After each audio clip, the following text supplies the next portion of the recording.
Magandang araw mga kaibigan. Pag-usapan natin ngayon yung pagpunta ni Pangulong Marcos sa Zamboanga kahapon. Nag-distribute siya ng mga smuggled rice sa mga indigents, sa mga tao doon. At sa kanyang speech, then interview sa media sa kanya, meron siyang mga binitawang salita na para sa akin, isang kayabangan, isang kasinungalingan. Una, yung presyo ng bigas na 20 pesos kada kilo, malaki pa daw ang pag-asa na maibaba 20 pesos kada kilo. Wah, grabe. Tapos yung dahilan bakit tumataas ang presyo, nagbago na siya ng isip. Nung una dahil sa smugglers and hoarders, ngayon may iba na siyang dahilan. Okay, so isa-isahin kong ipaliwanag yan mamaya. Okay?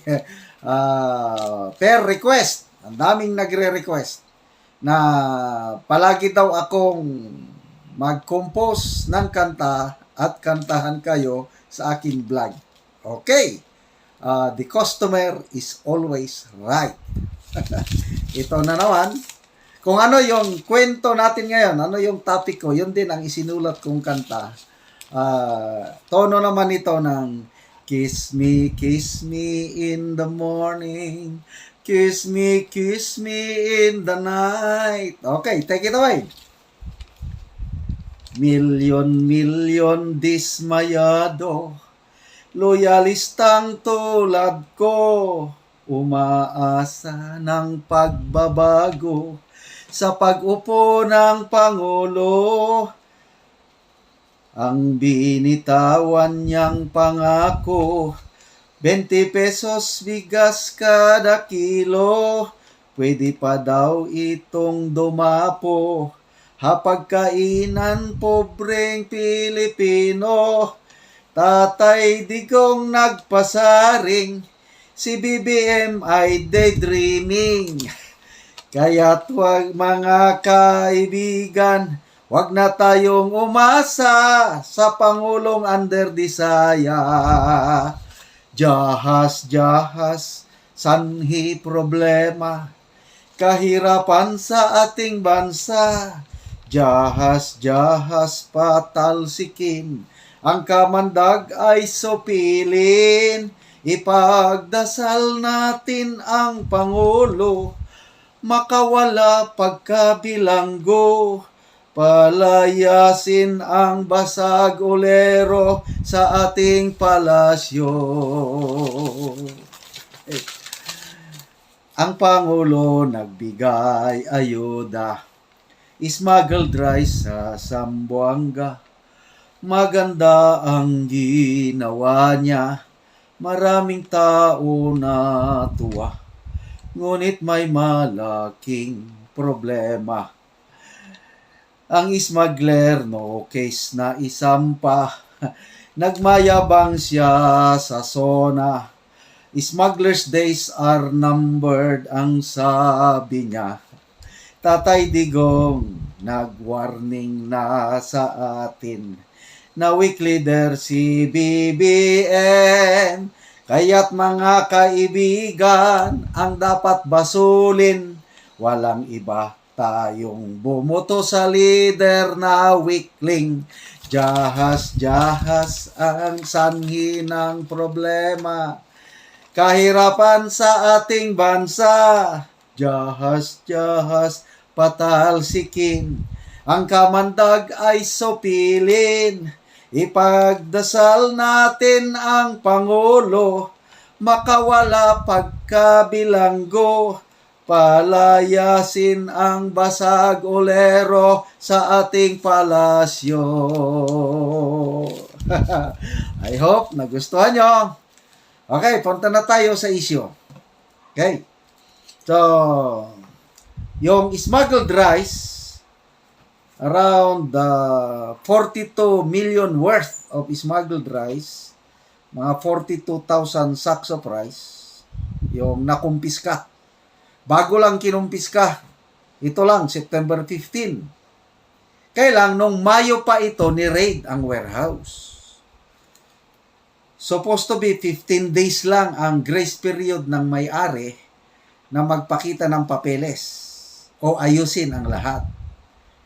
It took 4 months. May, June, July, August. September na ngayon. Ngayon lang kinuha ang bigas. Ngayon lang ibibigay. Tanong, yung smuggler, anong nangyari? Tahimik ang Bureau of Customs, tahimik ang Pangulo, hindi man lang niya binanggit sa speech para sa naman tayo maligayahan, mabuhayan ng loob na sabi niya, okay, itong bigas na ito, o kung ako sanang Pangulo, itong bigas na ito ay smuggled rice. Kaya kinonpiska natin at pinamigay sa inyo. Lahat ito, ibibigay, i-donate sa DSWD, bibigay sa mga nangangailangan, sa mga naghihirap sa laylayan. At mga kaibigan, sana, ang smuggler, ang may-ari nito ay si ganito. Yun na, naipile na ang kaso sa kanya. Kaya tuloy-tuloy ang kampanya ng smuggling, hoarding para hindi kayo mahirapan, mga kababayan. Anako, palakpak. Pag ganon ang sistema ng Pangulo, yung may dating ba, may astig.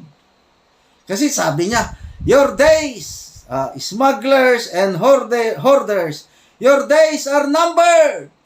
Grabing palakpak ang nakinig sa SONA. Kailang ako, gumanon ako, umiiling na ako. Nako, wala na naman ito, salita lang ito, walang aksyon. Yan, SONA. Speech only, no action. Tama. Nandun na, confiscated na yung bigas, binamigay na, ang may-ari, ang smuggler, tahimik sila. Sa tingin nyo, sino ang may-ari? Be? O sino may pakana doon? Alam na natin. Ay, mga untouchables ang may-ari nun. Kaya para hindi masayang yung bigas, di kunin na lang ang bigas. Sa inyo na, kung ako yung smuggler. Huwag nyo akong galawin.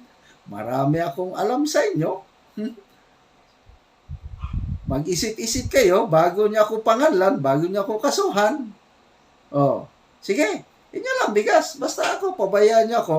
Mag-smuggle pa rin ako, dagdag, mas marami pa. Sige, inyo na yan. Walang imik. Kasi weakling eh. Ay, kung naniwala lang tayo sana kay Tatay Digong na weak leader yan. Nako, sino sana ang ibinoto? Ako kung ang next in line ko si Lacson eh. Baka pwede pa si Senator Lacson. Huwag lang si Leni o si Pacquiao. Pwede pa. Kung hindi si Lacson, si Mayor Isko sana. Baka mas maganda pa ang kalagayan natin ngayon. Kaya lang, wala na.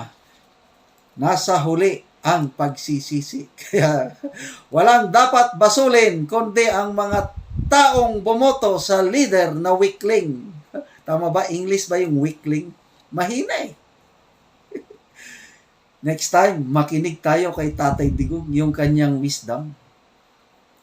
Hindi ako, gumanyal ako kay Tatay Digong. Ano naman si Tatay Digong?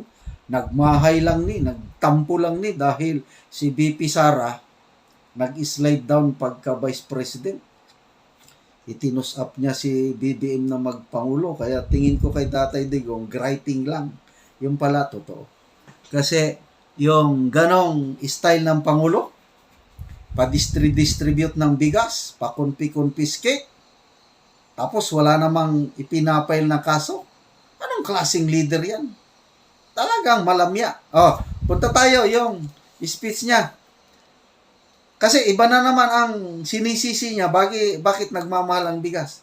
Bago siya nag-attend ng meeting sa Jakarta, yung ASEAN Summit, sabi niya, wala nang ibang dahilan.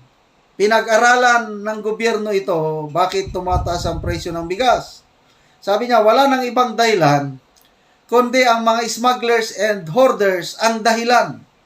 Totoo nga. Yun ang reality.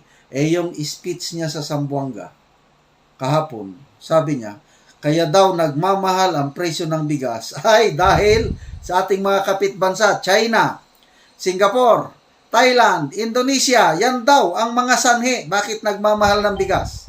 Bakit? Kasi itong mga countries daw na ito, siging bili ng bigas sa global market. Dahil sa sige nilang kabili ng bigas, tumataas daw ang presyo ng bigas sa global market, kaya nagmamahal ang bigas. Anong klaseng pag-iisip ng Pangulo na yan? Sabog naman siguro ang pag-iisip ng ating Pangulo. Sinasabi niya, hindi tayo nagkukulang ng bigas. May stock pa naman.